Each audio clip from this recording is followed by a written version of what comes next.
And I wanted to bring Reverend Barber back into this conversation, head of the NAACP of North Carolina, on the desecration of religious sites. Right outside of Houston, in Texas, you had the mosque burned to the ground. The local Jewish synagogue handed the keys over of their synagogue to the Muslim worshippers to say, use our building.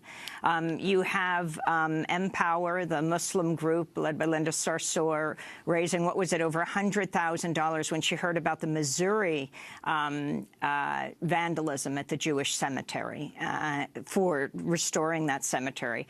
Reverend Barber, what about these attacks, and what about what the Anne Frank Center said?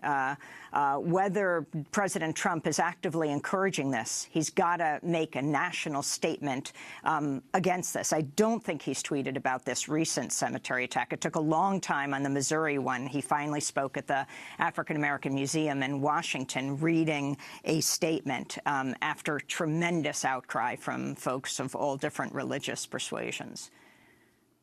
Yes, and Linda Sarsour is one of my good friends, and just a few weeks ago, as I said, we had thousands of people in the street. We were marching together, Jewish, Muslim, Christian, Sikh. We have to hold one another together. One of the actors said last night, we have to exhume the stories of people that have died. And what that means is we have to call to memory people like Rabbi Heschel and Dr. King and others, and Gandhi, who will remind us of how ugly hate and violence is. Hate and violence poisons the whole system. And our president has been a polluter. He's been a poisoner of the system.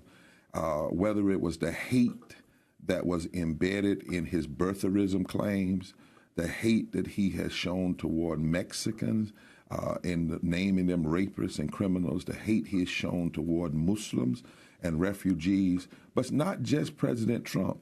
All of those who said nothing when he was pushing his birtherism hate, when he was pushing his Mexican hate, those like Ryan, who called his policies classic racism, but then turn around and support a person that you just said is a racist.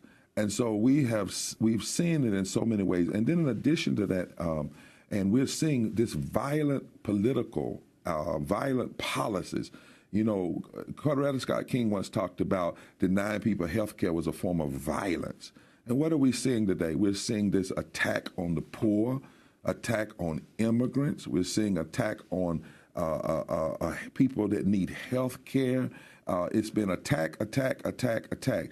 And what our president has done, President Trump has done, is he spent more time tweeting and hurting and denying and lying and spreading hate than he has spent standing up and being a statesman, and not only making statements, because even at the African American Museum, he was there and he said that the museum could heal our divisions, not changing policies. He was at the museum talking about healing while his administration is lying about voter suppression and lying about voter fraud and not restoring the Voting Rights Act. So we're in a season of hate and a season of political violence, and we who believe in love and justice must challenge it and must challenge him as well as all others who are standing on the sidelines and allowing these things to happen without a word and certainly without the works of love and justice.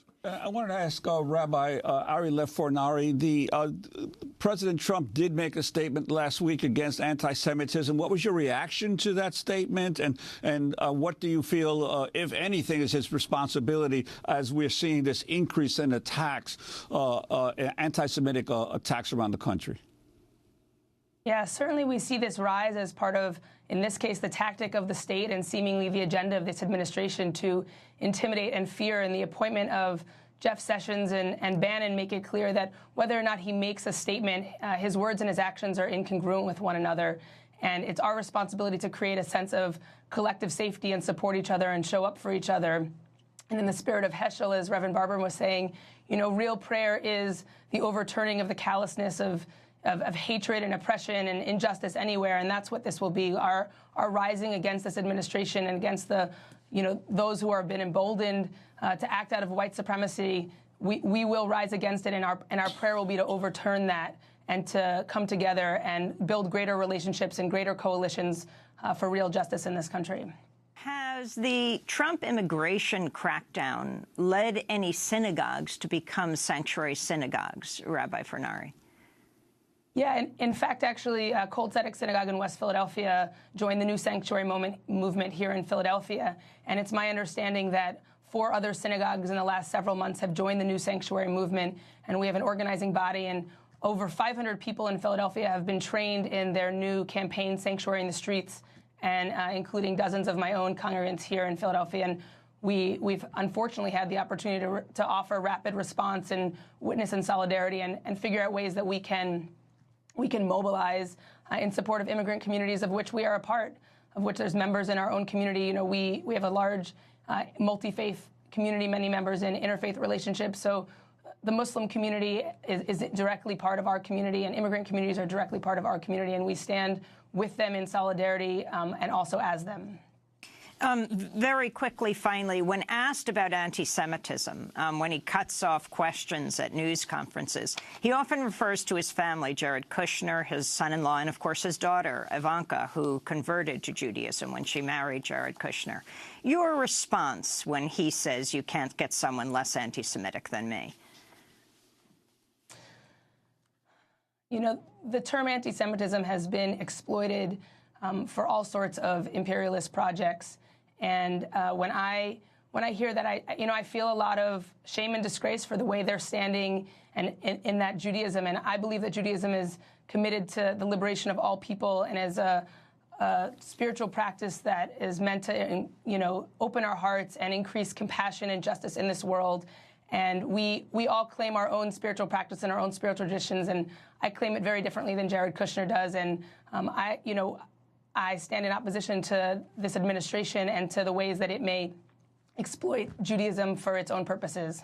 We want to thank you for joining us, Rabbi Ari Lev Fornari of the Kol Tzedek Synagogue in West Philadelphia, also to Reverend William Barber at the NAACP North Carolina.